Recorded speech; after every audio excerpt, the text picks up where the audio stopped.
there's a theme in Queens, and I know Nas is a part of this. Queens get the money. Sorry, Jay-Z, we win again.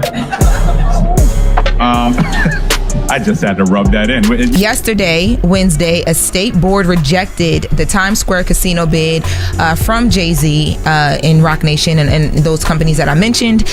Did I lie? Did I not tell you them crackers was not finna get Jay-Z no damn casino in New York City?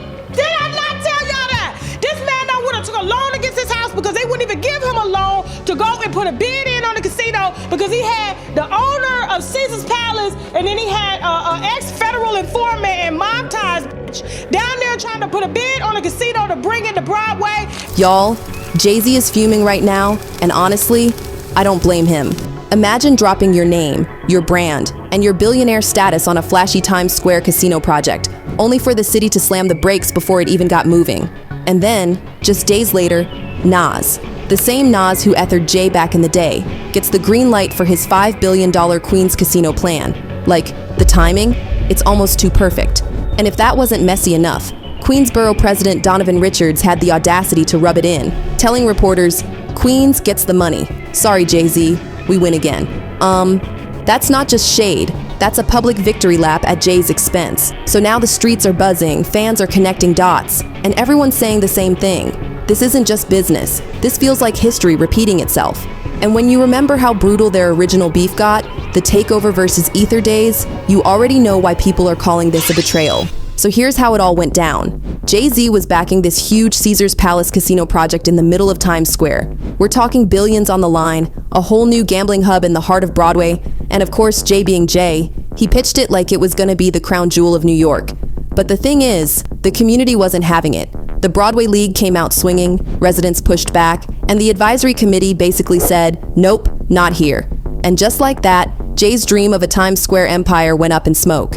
And y'all, let's be real. Jay is not used to taking L's in public like this. He's built his image around always winning, always being 10 steps ahead. To see him get shut down before it even hit the final round, that's not just embarrassing. That's a dent in the whole mogul persona he's been selling for decades.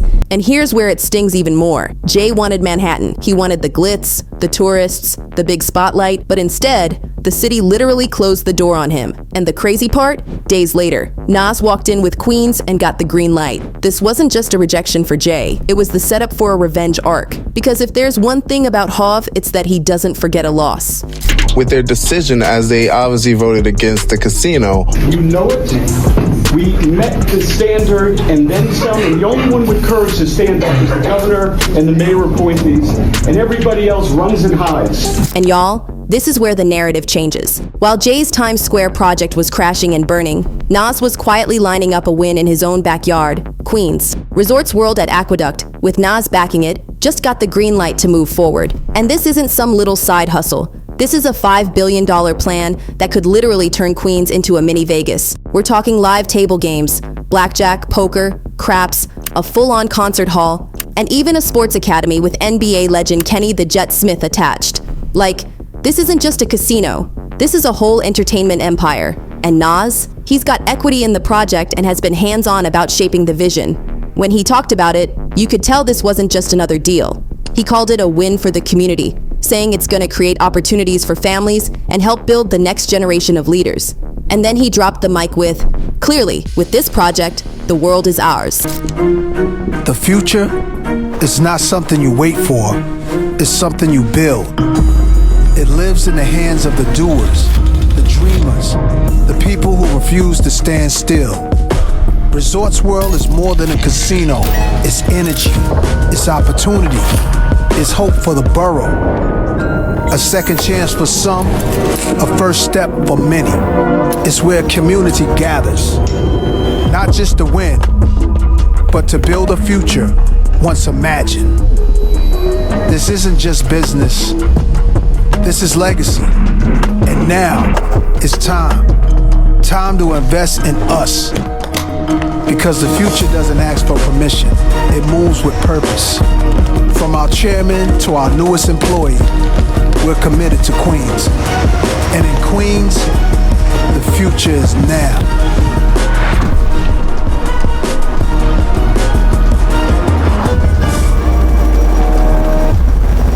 Now tell me that's not a flex. especially when you think about the timing.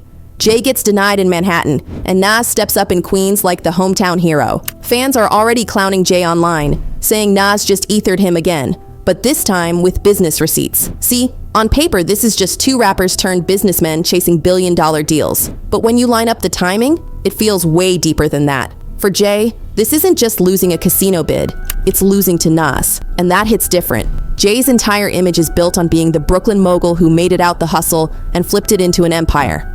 From Rockefeller to Roc Nation to his billionaire status, he's always positioned himself as the guy who outsmarts everyone. But here's the thing, Nas has a history of pulling up just when people start counting him out and making Jay look like he's not untouchable after all. Remember, Jay tried to clown Nas back in the day for being washed. He called him irrelevant on Takeover. And what did Nas do? He came back with ether, dragged Jay through the mud, and flipped the entire narrative. What was your thoughts when you heard the song? This motherfucker, he's going crazy. This motherfucker going crazy. Oh, yo. The casino situation feels eerily similar. Jay sets up this shiny Times Square empire, only to get denied. Then Nas shows up with Queens, the underdog borough, and snatches the win.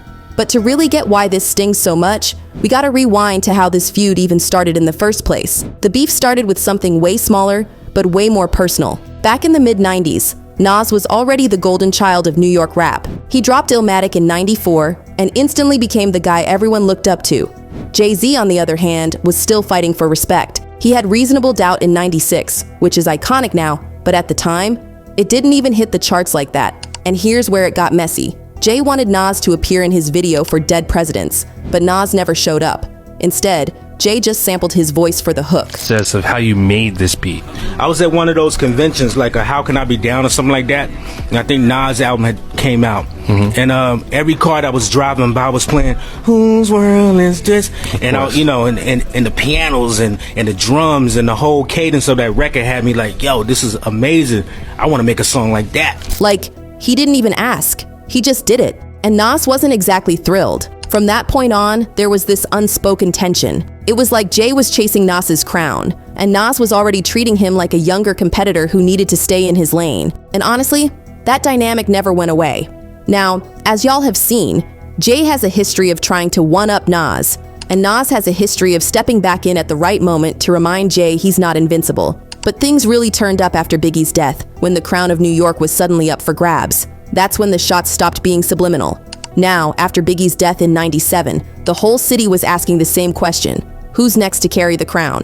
And honestly, that's when the quiet tension between Jay and Nas went from background noise to a full-on tug of war. Jay saw himself as the natural heir. He was dropping consistent projects, linking with big names, and building his empire step by step. Meanwhile, Nas already had that chosen one reputation, but his follow-up albums weren't hitting the same way as Illmatic. People started whispering that maybe Nas had fallen off, and Jay wasn't shy about fueling that narrative. Nas or Jay-Z? Nas. I'm gonna go with Jay. From Queens, gotta go Nas, man. Okay.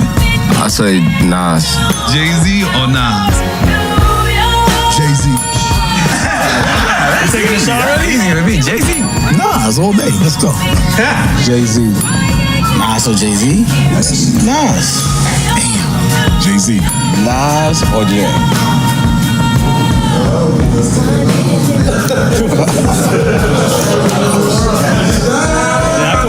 On tracks like Where I'm From, Jay slid in subliminals, basically positioning himself as the new king of New York. Nas, of course, wasn't letting that slide. He responded with little jabs of his own, like on We Will Survive, where he hinted that Jay was trying too hard to snatch Biggie's spot. And the fans? They ate it up. Suddenly, the streets were divided. Brooklyn versus Queens, Jay versus Nas, hustler turned mogul versus the poet from the projects. It wasn't just music anymore, it was about who really owned New York's legacy. And as I already mentioned earlier in this video, everything came to a head in 2001 with two tracks that literally changed hip-hop forever. Jay decided to stop playing around and dropped Takeover at Summer Jam. He called Nas out by name, said he only had one classic album, and basically told the world Nas' career was done. The crowd went crazy, and for a second, it really looked like Jay had won the battle. But then came Ether. Whew! Nas wasn't just responding, he was going for blood. He dragged Jay's credibility, his looks, his whole legacy, line after line. Fans couldn't believe how ruthless it was. And the culture shifted overnight. Suddenly people were saying Jay got bodied, and the word ethered literally became slang for destroying someone. That's how powerful the track was. This casino loss feels like Ether Part 2. It's not just exaggeration. The parallels are right there. Jay overconfident, Jay talking big, and Nas swooping in with the win that nobody saw coming. And of course, Jay didn't take the L quietly. He came back swinging with Super Ugly. And that's when things got even nastier. Within days, he rushed out with his own response track, Super Ugly. And instead of keeping it lyrical, he went for the jugular, bragging about sleeping with the mother of Nas's daughter. Yeah, he thought that was gonna win him points, but it totally backfired. Now, Super Ugly, at this point, I feel like the kid gloves were off. And it was just like every man for himself, no holds barred. Fans weren't impressed, critics weren't impressed, and even Jay's own mom wasn't impressed. She actually made him call up Hot 97 and apologize on air for taking it too far. And that right there told everybody he had crossed the line. It was met with the disrespect, but I'm really sorry for for the other people involved. The other people involved. Because it was either that or we would see each other somewhere and it would be like, I don't know what happened. At that point, people started seeing Jay as the aggressor and Nas as the survivor who just wouldn't back down. And honestly, that shift is exactly why their rivalry never fully died. Every time Jay tried to bury Nas, Nas found a way to flip the script and make him look out of touch. But here's where it gets interesting. As ugly as it got, the beef didn't last forever. A few years later, both men pulled the most shocking move nobody saw coming. After years of trading shots and making some of the most brutal diss tracks ever, Jay and Nas actually squashed the beef. And they didn't do it in some quiet backroom deal. They did it on stage for the whole world to see. In 2005, Jay was headlining his I Declare War concert. Everybody thought he was about to go after more rappers, maybe even spark new beefs. But instead, he brought Nas out as a surprise guest.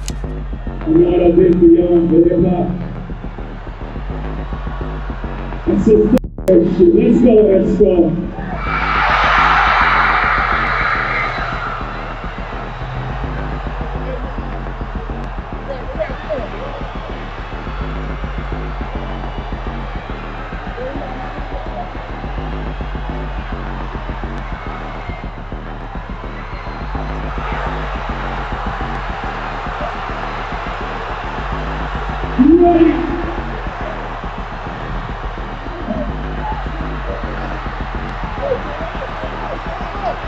The crowd went absolutely insane. These two men who once wanted each other's careers destroyed were suddenly standing side by side, shaking hands, and performing together.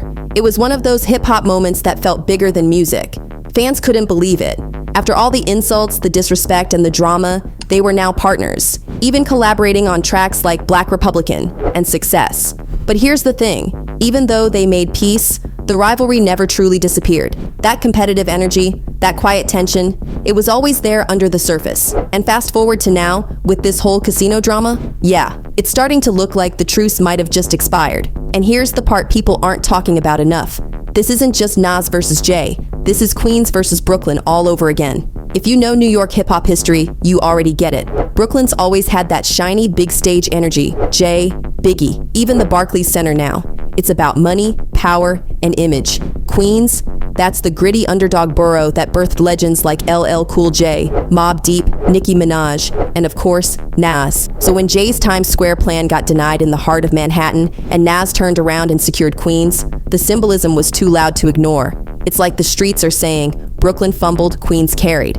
And for fans who lived through the Ether era, it feels like history repeating itself. And honestly, that's what makes this sting so much more for Jay. It's not just Nas one-upping him. It's Nas doing it in front of the entire city, on his own turf, with everyone cheering. And if there's one thing about Hav, it's that he doesn't forget humiliation. So maybe this isn't about rap anymore.